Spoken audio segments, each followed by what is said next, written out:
Hello दोस्तों, आज हम वह कहानी सुनेंगे जिसे सिंहासन बत्तीसी की 31वीं पुतली कौशल्या ने राजा भोज को सुनाया था। आइए शुरू करते हैं। राजा विक्रमादित्य वृद्ध हो गए थे तथा अपने योग बल से उन्होंने यह भी जान लिया कि उनका अंत अब काफी निकट है। वे राजकाज और धर्म कार्य दोनों में अपने को लगाए रखते थे। उन्होंने वन में भी साधना के लिए एक आवास बना रखा था। एक दिन उसी आवास में एक रात उन्हें अलौकिक प्रकाश कहीं दूर से आता मालूम पड़ा। उन्होंने गौर से देखा तो पता चला कि सारा प्रकाश सामने वाली पहाड़ियों से आ रहा है। इस प्रकाश के बीच उन्हें एक दमकता हुआ सुंदर भवन दिखाई पड़ा। उनके मन में भवन देखने की जिज्ञासा हुई और उन्होंने काली द्वारा प्रदत्त दोनों बेतालों का स्मरण किया। उनके आदेश पर बेताल उन्हें पहाड़ी पर ले आए और उनसे बोले कि वे इसके आगे नहीं जा सकते। कारण पूछने पर उन्होंने बताया कि उस भवन के चारों ओर एक योगी ने तंत्र का घेरा डाल रखा है तथा उस भवन में उसका निवास है। उन घेरों के भीतर वही प्रवेश कर सकता है जिसका पुण्य उस योगी से अधिक हो।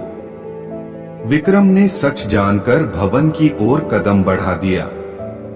वे देखना चाहते थे कि उनका पुण्य उस योगी से अधिक है या नहीं। चलते चलते वे भवन के प्रवेश द्वार तक आ गए। एकाएक कहीं से चलकर एक अग्निपिंड आया और उनके पास स्थिर हो गया। उसी समय भीतर से किसी का आज्ञाभरा स्वर सुनाई पड़ा। वह अग्निपिंड सरककर पीछे चला गया और प्रवेश द्वार साफ हो गया। विक्रम अंदर घुसे तो वही आवाज उनसे उनका परिचय पूछने लगी। उसने कहा कि सब कुछ साफ साफ बताया जाए, नहीं तो वह आने वाले को श्राप से भस्म कर देगा। विक्रम तब तक कक्ष में पहुंच चुके थे और उन्होंने देखा कि योगी उठ खड़ा हुआ। उन्होंने जब उसे बताया कि वे विक्रमादित्य हैं, तो योगी ने अपने को भाग्यशाली बताया। उसने कहा कि विक्रमादित्य के दर्शन होंगे, यह आशा उसे नहीं थी। योगी ने उनका खूब आदर सत्कार किया तथा विक्रम से कुछ मांगने को बोला। राजा विक्रमादित्य ने उससे तमाम सुविधाओं सहित वह भवन मांग लिया।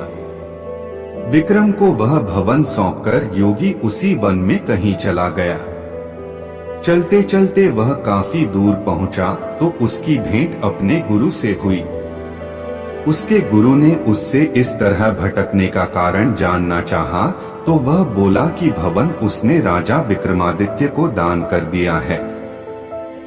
उसके गुरु को हंसी आ गई।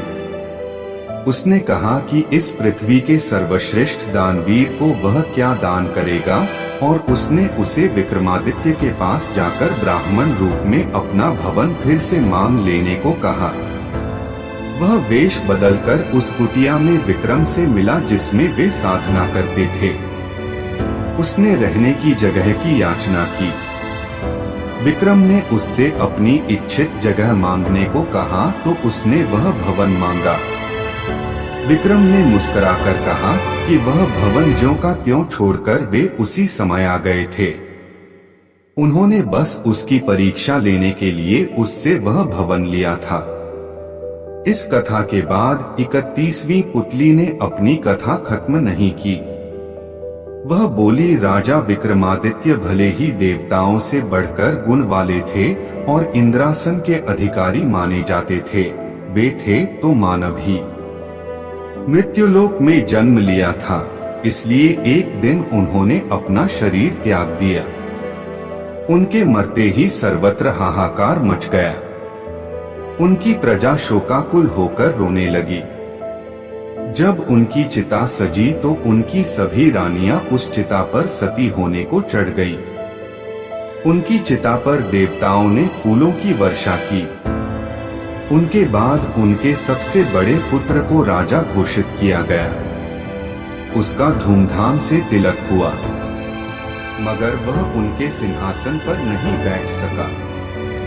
उसको पता नहीं चला कि पिता के सिंहासन पर वह क्यों नहीं बैठ सकता है। वह उलझन में पड़ा था कि एक दिन स्वप्न में विक्रम खुद आए। उन्होंने पुत्र को उस सिंहासन पर बैठने के लिए पहले देवत्व प्राप्त करने को कहा।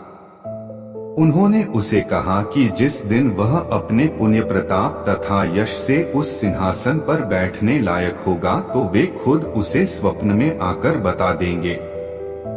मगर विक्रम उसके सपने में नहीं आए तो उसे नहीं सूझा कि सिंहासन का किया क्या जाए। पंडितों और विद्वानों के परामर्श पर वह एक दिन पिता का स्मरण करके सोया तो विक्रम सपने में आए। सपने में उन्होंने उससे उस सिंहासन को जमीन में गड़वा देने के लिए कहा तथा उसे उज्जैन छोड़कर अम्बावती में अपनी नई राजधानी बनाने की सलाह दी।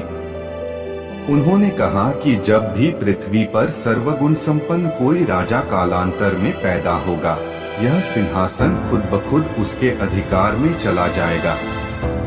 पिता के स्वप्न वाले आदेश को मानकर उसने सुबह मजदूरों को बुलवाकर एक खूब गहरा गड्ढा खुदवाया तथा उस सिंहासन को उसमें दबवा दिया। वह खुद अम्बावती को नई राजधानी बनवाकर शासन करने लगा। आप इसी तरह कहानी सुनते रहे, खुश रहे और हमारा चैनल जरूर सब्सक्राइब कर ले। धन्यवाद।